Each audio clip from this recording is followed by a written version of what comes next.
Hello and welcome back to the podcast IT Coach for Business Leaders from InfoSystems. I'm Josh Davis, and with me is Aaron Swann, our Josh. virtual CIO. And we're back in 2019. This is our first recording date of the year, so excited to do some new episodes and lots to talk about. We've been talking about plans for the podcast for probably the next, I would guess, 8 or 10 episodes. So it's nice to have that all out of the way. Yeah, but the point is lots of good stuff to talk about. Absolutely. That we've already sort of looked ahead with. So we're going to get this year started talking about IT security or cyber security, whatever you want to call that. There's lots of names that float around.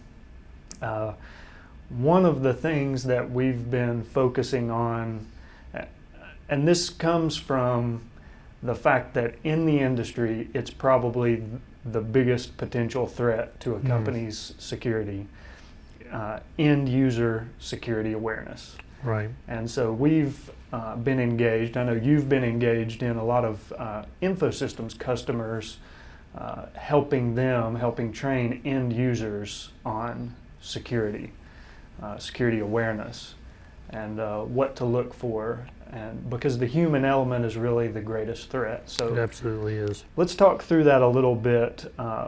Why does a company need to focus more on security awareness training for end users? I think I've said it on this podcast before, and I certainly have in presentations that I've made. Security is more about behavior than it is about technology, being able to. So while it's important to have all those filters in place, good firewalls, good mail defense software, your end user behavior ultimately determines how secure your company is. Right. If you compare that to, I'm fond of doing this, compare that to the real world. In our homes we have locks and we have alarm systems, we have fences, we have dogs, all these things to keep us secure.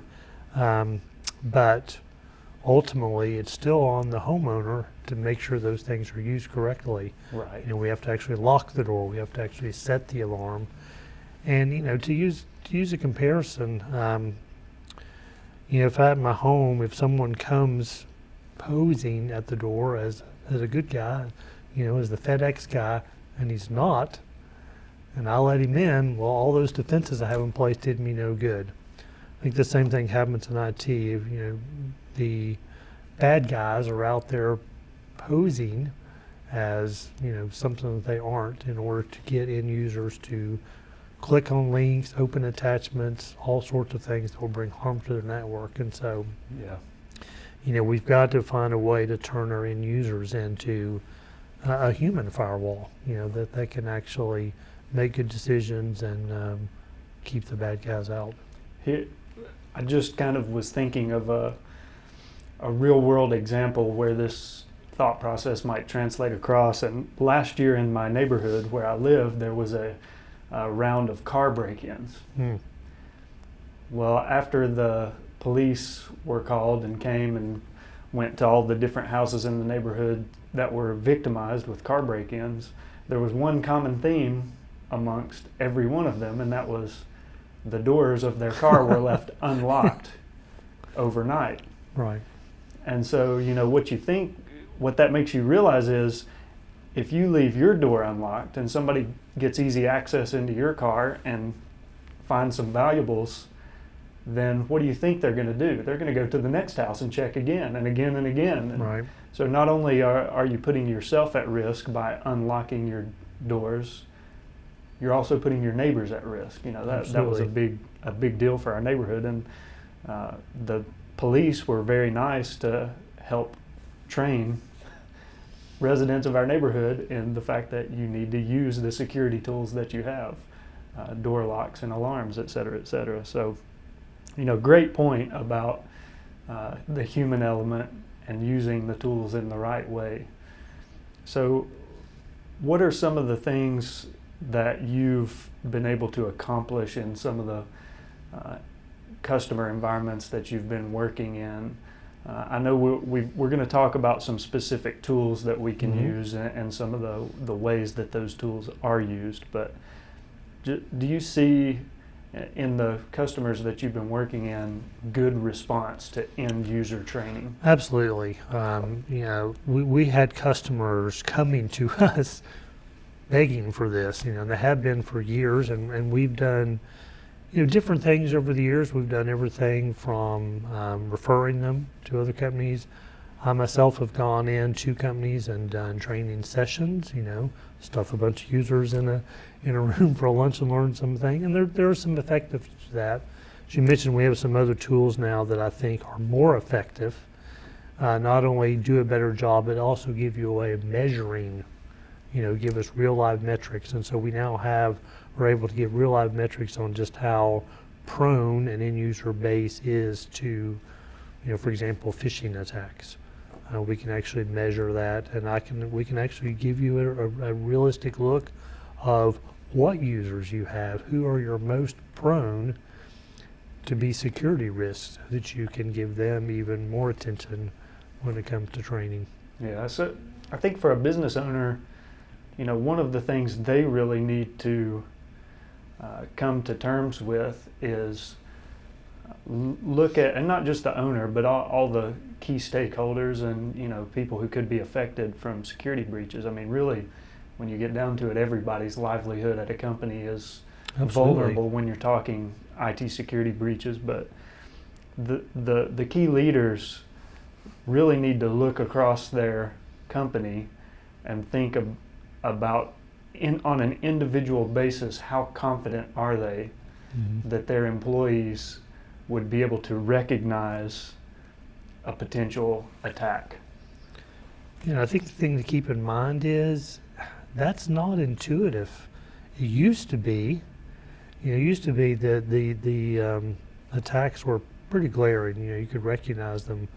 The old Nigerian prince scam comes to mind.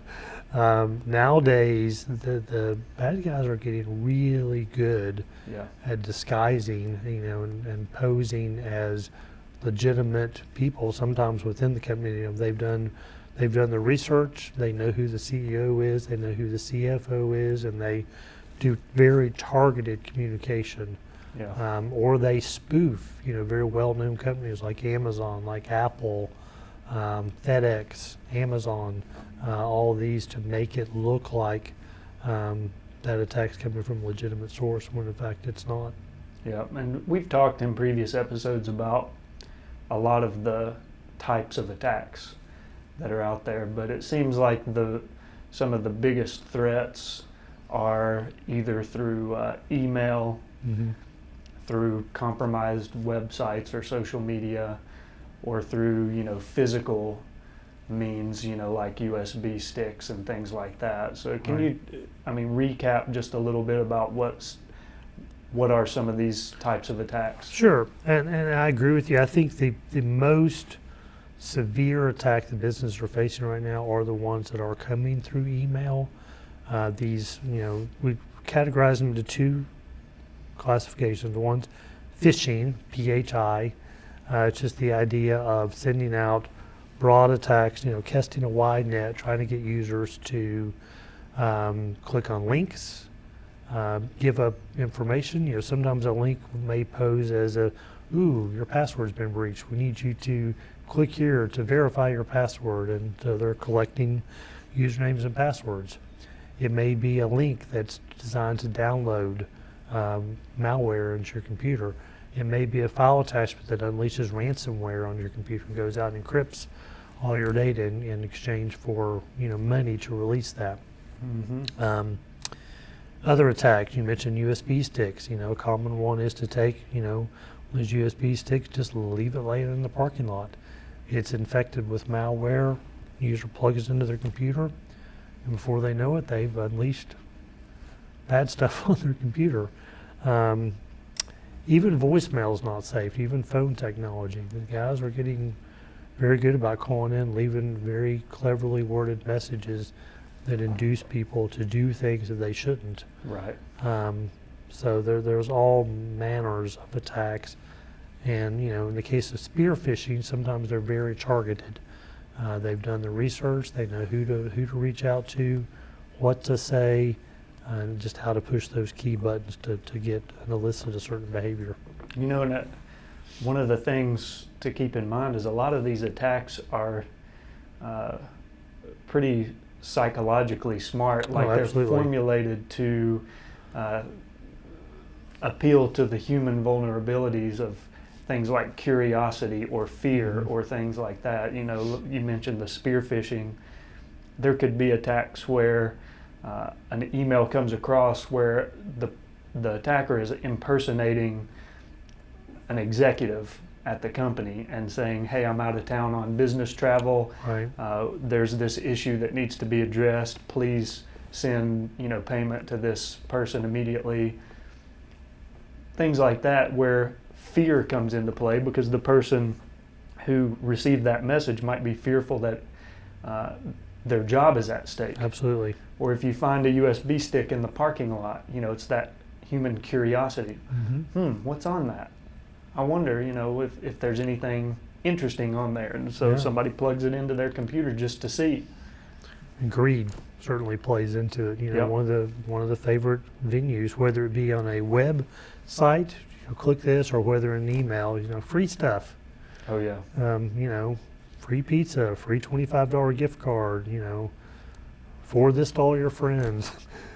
Just all types of ways to try to get you to click on a specific link. I can't tell you how many times I get emails that are probably legitimate, like surveys from some business partner that InfoSystems does business with, and hey, we want feedback about such and such.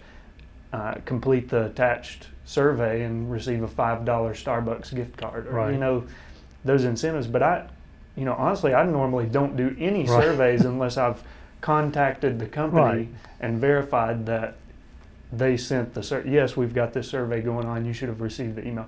Okay, it's safe, I'm going to fill out the survey. Fortunately, I mean, in this day and age, we almost have to take that tact of being very suspicious of anything that comes through. I'll tell you too, in one of the companies I'm working with now, we've been doing some very intensive training through this, and I recently sent out an email that covered some links that they were going to be getting, and I knew that they were on guard. And I was getting ready to roll out training, so I sent an email out saying, hey guys, just want to make you aware, later today you're going to get a email telling you to sign up for this required training. This is legit. Yeah. This is, you really do want to go to this. That was mostly effective, but I actually had 3 or 4 people in the company was just like, is this email legitimate? Yeah. They thought someone had hijacked my email, which, good for them. That's good. Yeah, that's a good thing. I mean, I'd rather them question it than just blindly open links. Yeah, and I mean that's when you know that awareness is, and that's really what we're trying to impact through training is awareness. And so, if they're thinking through those things, then you've done a good job. Right. And so, coming up in the next episode, we'll go in depth a little bit about one of the training tools InfoSystems uses with some of our customers to help them get up to speed on security awareness. But I know from your perspective, from all of the IT professionals at InfoSystems, everyone cannot emphasize enough how crucial the IT security element is at business today, because attacks are just so pervasive. You can't expect to just not be attacked anymore. You just can't take it for granted that your employees know how to handle it either. We don't take it for granted here, right? We've got upstairs full of technical guys who know better. They should anyway. But we also have a room, a building full of accountants. Yep. And other people that do. And this is not not to demean accountants at all, but that's not their training, right? Right. And so we need to make sure that everyone, whether it's accountants, whether it's management, whether it's the people in charge of maintenance, everybody needs to know that these attacks are coming and how they should handle them, what the proper way to handle it is. Yeah, and our training those people is crucial to InfoSystems because our reputation is at stake. Absolutely. Just like every business out there who has customer data or protected secrets, trade secrets that their company uses to do business, things like that, where their reputation is at stake as well. So you don't ever want to take the risk that you could damage your reputation and ability to do business over a security incident. So, well, great conversation, getting started on the end user security awareness training. Looking forward to the next one. So if you've tuned in to this episode, make sure you keep your eyes open for the following episode, because you'll want to hear about some of the tools we're using to help train people to recognize attacks and be aware of threats. So thank you very much for tuning in. We look forward to seeing you next time.